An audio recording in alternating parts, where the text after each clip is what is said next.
Good morning, St. Thomas, and welcome to our third chapel talk of the school year. Our memory verse for this week comes from Psalm 19. Let the words of my mouth and the meditation of my heart be always acceptable in thy sight, O Lord, my strength and my Redeemer. This comes from Psalm 19, verse 14. And you'll recall just a couple of weeks ago, our memory verse for the first week of our memory verses, in fact, was from Psalm 19 also, verse 1. The heavens declare the glory of God, and the firmament showeth his handiwork. Psalm 19 is an interesting psalm. It's got basically three sections. In the first section, the psalmist writes about the grandeur of God reflected in the heavens, in the firmament, in all of creation, actually. The majesty, the grandeur, the glory of God is shown in the mighty works of creation. Everyone has the opportunity to see and to have a sense of God's presence, of God's power, of God's majesty, just by the wonder and majesty of the things that are created and are all around us. The second section of Psalm 19 mentions the commandments of God, the laws of God, the statutes of God, the judgments of God. All of these things, the commandments, the laws of God, the things that differentiate right from wrong, the fact that there is a right and there is a wrong, all of these things reflect to us, declare to us the goodness of God, the purity of God, the power of God, the perfection of God. And the psalmist, in reflecting these things, says, the commandments themselves, the laws, are very valuable. They are to be desired more than gold, more than much fine gold, than pure gold. That's how valuable God's laws are, God's commandments are, because they reflect something of the character and nature of God, of what God is like, of what it would mean to be in the presence of God. Just the mention of the commandments, the laws, tell us something of the nature of God. And this is to be desired. This is like gold. This is precious because we want to understand what God is like. If God is real and if God is there and if God is worth knowing, we want to know what that God is like. More to be desired are the commandments of God than pure gold, and they're sweeter than honey. They are good. Now, here we have the firmaments, the heavens, all of creation reflecting something of the grandeur and glory of God. We've got the commandments and laws of God reflecting something of the goodness, of the perfection, of the nature of God. Now, we, in comparison, when thinking about ourselves, cannot help but realize that we are small in comparison to the grandeur of God. We are weak compared to the power and glory of God when it comes to creation. But when it comes to the law and the commandments, when we consider them and consider ourselves, we become painfully aware of how far short we fall from the standards of God's perfect nature, of the commands and judgments and statutes and laws of God.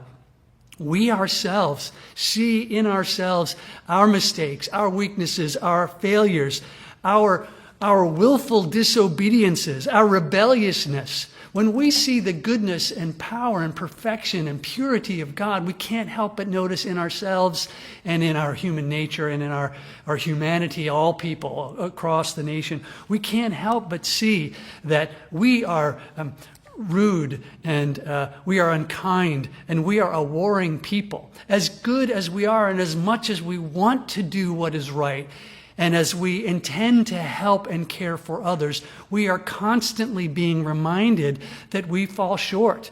We see ourselves arguing and bickering with one another. We see people around us in arguments and conflicts, adding to confusion rather than giving a sense of calm or peace or understanding. So we become aware of these things in ourselves. The Bible calls them sins or transgressions.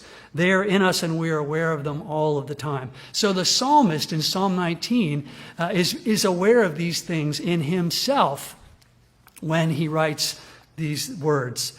And the concluding verse of Psalm 19, after talking about the grandeur of creation and the specific expectations set out by the commands and the laws, the psalmist says to God and to himself, in a sense, "Let the words of my mouth and the meditations of my heart," in other words, the things that I say out loud, which would include the actions that we do, the things that we do, the things that reflect what's inside of us, that come out in the way we interact with other people and what we say, let those things be acceptable in your sight, O God.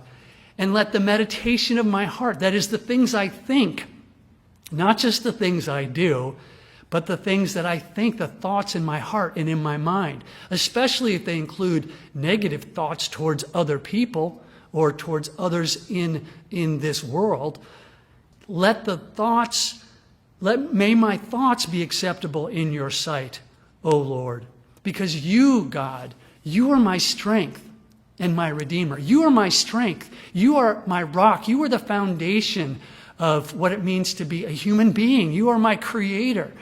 I wouldn't know what it means to be human if I didn't know that you, God, my creator, loved me. And so you are my strength. You are my foundation. You are the one that when humanity was created said, of all creation now with us human beings in it, it is very good. It is very good. God has declared us very good. And yet we see in ourselves words that come out of our mouths, thoughts that are in our hearts and in our minds that we know are not acceptable to a perfect, pure, holy God, the God that loves us indeed. So God, you are my strength, your love, your creativity in creating me. You are my standard for what it means to be loved, to love, oh God. You are my strength, my rock, and you are my Redeemer. You, God, are the one who forgives me when I do things wrong. You are the one who rescues me when I am lost. You are the one who has saved me when I needed salvation. You are the one who is my deliverer.